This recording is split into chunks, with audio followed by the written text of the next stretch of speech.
আসসালামু আলাইকুম ওয়া রাহমাতুল্লাহি ওয়া বারাকাতুহু। বিসমিল্লাহির রহমানির রহিম। হেফাজতে ইসলাম বাংলাদেশের তত্ত্বাবধানে নোয়াখালী লক্ষ্মীপুর কওমি মাদ্রাসা শিক্ষা বোর্ড ও ইসলাম বিরোধী কার্যক্রম প্রতিরোধ কমিটির উদ্যোগে ঈমান বিধ্বংসী জঙ্গি সংগঠন হিজবুত তাওহীদ নিষিদ্ধের দাবিতে আয়োজিত আজকের ঐতিহাসিক ইসলামী মহাসমাবেশের ঘোষণাপত্র। সমবেত তৌহিদি জনতা, আপনারা সবাই অবগত আছেন যে ইংরেজ খেদা আন্দোলনে ব্রিটিশ বেনিয়ারা ভারতবর্ষের ওলামায়ে কেরামের অব্যাহত প্রতিরোধের মোকাবেলায় পরাজিত হয়ে মুসলমানদের বিরুদ্ধে অস্ত্রে যুদ্ধের পরিবর্তে স্নায়ু যুদ্ধে লিপ্ত হয়। তারা মুসলমানদের কৃষ্টি কালচার তাহজিদ তামাদ্দুনে আঘাত করার জন্য মুসলমানদের থেকে কাউকে ইসলাম ও ঈমানের বিরুদ্ধে দাঁড় করানোর অপচেষ্টায় লিপ্ত হয়। গোলাম আহমদ কাদিয়ানি, সালমান রুশদি, তাসলিমা নাসরিনরা সেই ইংরেজদেরই আবিষ্কার। হিজবুত তাওহীদ সংগঠনের প্রতিষ্ঠাতা বায়েজিদ খান পন্নীও তাদের একজন। তার মৃত্যুর পর এই সংগঠনের দায়িত্বে আসে বর্তমান সময়ের সেরা দাজ্জাল তথাকথিত ইমাম হুসাইন মোহাম্মদ সেলিম।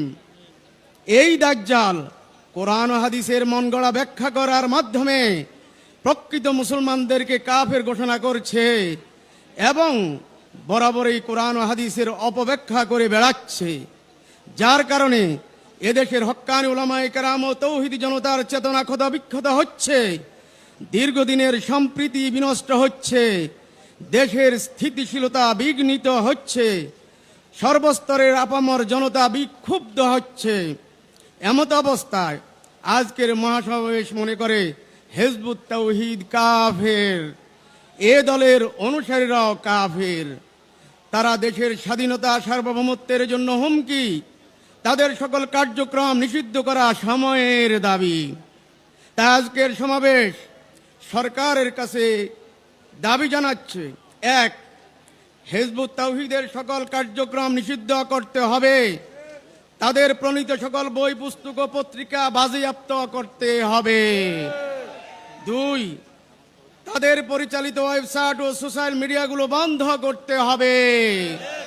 তিন, জঙ্গিবাদ প্রচার রোধে হিজবুত তাওহীদের নামে এবং তাদের অর্থায়নকারী সকল ব্যাংক অ্যাকাউন্টগুলো জব্দ করতে হবে। চার, দেশের বিভিন্ন স্থানে নিরীহ মুসলমানদের বিরুদ্ধে হিজবুত তাওহীদ কর্তৃক যে সকল মিথ্যা মামলা দায়ের করা হয়েছে সেগুলো প্রত্যাহার করতে হবে। আপনারা সবাইকে এই দাবিগুলোর সাথে একমত?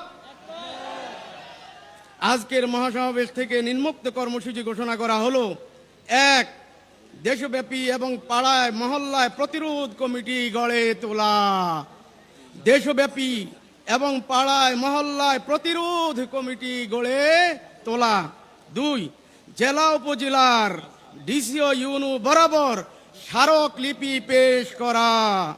তিন, হিজবুত তাওহীদের স্বরূপ উন্মোচনে পর্যায়ক্রমে থানা ভিত্তিক সেমিনার করা এবং সম্মানিত খতিবগণ জুমার খুতবায় মুসল্লিদেরকে এ ব্যাপারে অবগত করা। চার, প্রধানমন্ত্রী বরাবর স্মারকলিপি পেশ করা। পাঁচ, গণ অবস্থান কর্মসূচি গ্রহণ করা। ছয়, ঢাকায় জাতীয় মহাসমাবেশের আয়োজন করা।